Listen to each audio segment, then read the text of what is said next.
Bantu musenga, musengere umwungere wa Ekereziya Katolika araremvye kandi amagara yiwe ntiyifashe neza, ndetse bivugwa yuko ashobora gutanga imihoho mu mabanga yo kuba umwungere wa Ekereziya Katolika umwanya n'umwanya, kubera amagara yiwe atariko aramukundira, akaba agwaye ingwara isanzwe imubuza guhema neza, akaba ariko ahemera mu vyuma kandi yongera ategwa amaraso ahari mu bitaro Igimeri hariya mu Butaliyano. Morning Burundi, Uburundi burakeye.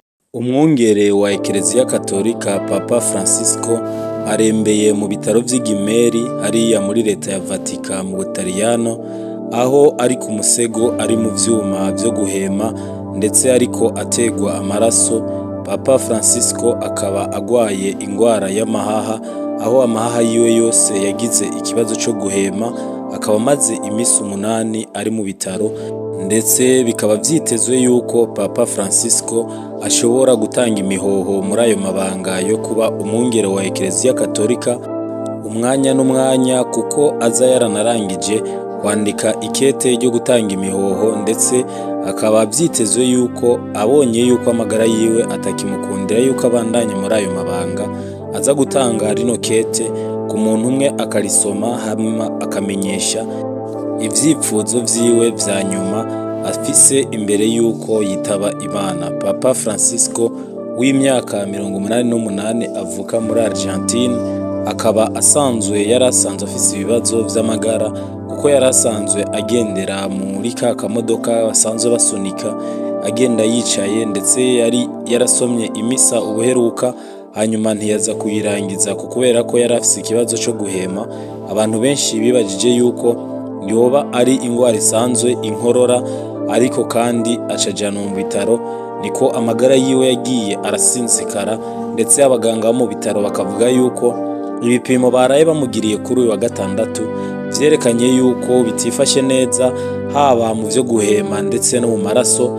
Akaba ahari mu bitaro abandanya akurikirana arangura amabanga asanzwe ajejwe yo kurongora Ekereziya Katolika, ariko kandi abaganga bakaba bamukurikirana bavuga yuko arimo vya vyuma biza biramuha impemu hamwe no kumutera amaraso, kuko basanze afise infection yo mu maraso, ndetse ari n'ikibazo cyo guhema gifise amahaha yiwe yose, igiburyo n'igibubafu. Papa Francisco kuri uyu wa Mungu rero, kuko atasomye imisa, kandi akaba yanditse ubutumwa yandikiye abakristo bose mw'isi, aho abasaba yuko bomusengera kugira ngo aronke amagara meza, kandi agasaba Imana yuko izomuha iherezo ryiza, iherezo ritababaje. Ivyo yanditse avuga yuko yifuza ko mu kurangiza ubuzima bwiwe atogira iherezo ribabaje, vyumvikana yuko yifuza kurangiza ubuzima bwiwe atababaye. Rero Papa Francisco ngo ahari ku musego asanzwe afise ikete ryiwe ryo gusezera muri ayo mabanga yo kuba umwungere wa Ekereziya Katolika. N'ubweranda Papa Francisco rero iryo kete ngo akaba yari asanzwe yarariteguye, aho ngo avuga yuko igihe cose azobabona yuko kurangura ayo mabanga bitakimushobokera, azoca atanga iryo kete barisome. Rero ngo ahari mu bitaro iryo kete ararifise, aza yarahejeje kuryandika, ndetse bikaba vyitezwe yuko igihe yokumva neza yuko bitagikunda azobwira uwusoma iryo kete. Ariko muri kino gihe rero akaba afise umuntu ari hafi yiwe, ndetse hakaba hari n'abamukurikirana bajeje kwandika no kumviriza ivyo ashaka, bagaca bavyandika muri iryo kete. Rero bikaba vyitezwe yuko ashobora kurisoma umwanya n'umwanya akamenyesha ivyifuzo vyiwe.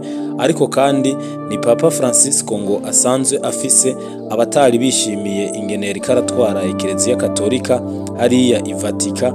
Abo rero ngo bakaba aribo barindiranye igishika iryo kete yuko ryosohoka, kuko bavuga yuko ariko arabakumira bivanye n'ingene agenda arafata ingingo canke amajambo Papa Francisco yagiye arashikiriza atanezereye bose, ku bijanye n'intambara zo muri Ukraine, ku bijanye n'abahuza ibitsina babisangiye, ndetse no ku bijanye n'abihinduje ibitsina, abantu batandukanye, aho Papa Francisco yagiye ashigikira bamwe, abandi nabo ntibibagwe neza. Akaba rero Papa Francisco yagize bamwe bamwe batishimira uburyo ariko yitwara muri ico kibanza hariya ngo i Vatican, bikavugwa yuko hariho abishimiye neza yuko yoba agiye kuva ku burongozi bwa Ekereziya Katolika maze bakabubandanya. Aho Papa Francisco rero hari n'abatishimira yuko Papa Francisco nko mu mwaka w'ibihumbi 2022 yagiye muri Iraq akaja gusengerayo mu gihe ari mu bihugu vy'Abisilamu, aho mbere abashatse no kumwicira. Ni Papa Francisco asanzwe arembeye mu bitaro vy'Igimeri. Ivyo bitaro bisanzwe vyagenewe kwakira abapapa canke abungere ba Ekereziya Katolika bagwaye, bikaba vyatanguye kwakira ubwa mbere na mbere kugira ngo bibeho, bikaba ari igihe vyakira Papa Yohani Paul wa kabiri igihe yari yarashwe.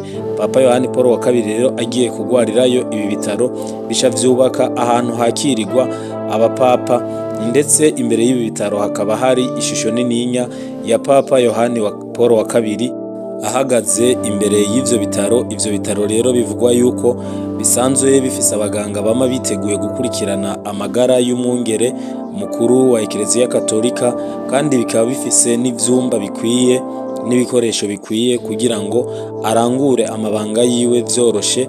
Ariko kandi ni ibitaro vya Gimeri hariya mu Butaliyano, bisanzwe ari ibitaro vyubashwe cyane, birimwo n'ahantu umupapa nubwo yoba agwaye ashobora kugenda gusengera. Rero kuri uyu wa Mungu Papa Francisco amahanga menshi akaba yagiye amusengera i Vatican. Rero bakaba bagiye bazana ifoto yiwe, abandi bazana amashugwe baje kumusengera, bakamucanira icotezo, abandi bakamucanira amabuji mu kugira ngo bifatanye nawe muri bino bihe arimo nk'uko anabibasaba. Bakaba bamusengera rero bamusabira kugira amagara meza kugira ngo akire zino ngwara, ndetse amakungu menshi hirya no hino abo muri Ekereziya Katolika bakaba biteze inkuru umwanya n'umwanya yuko yoba yatoye mitende, bakaguma bakurikirana amatangazo ashikirizwa n'abaganga bo muri ivyo bitaro vya Gimeri. Bashikiriza amatangazo uko bukeye uko bwije, mu gatondo bazinduka bavuga ingene amagara y'umwungere wa Ekereziya Katolika ku isi yose yifashe.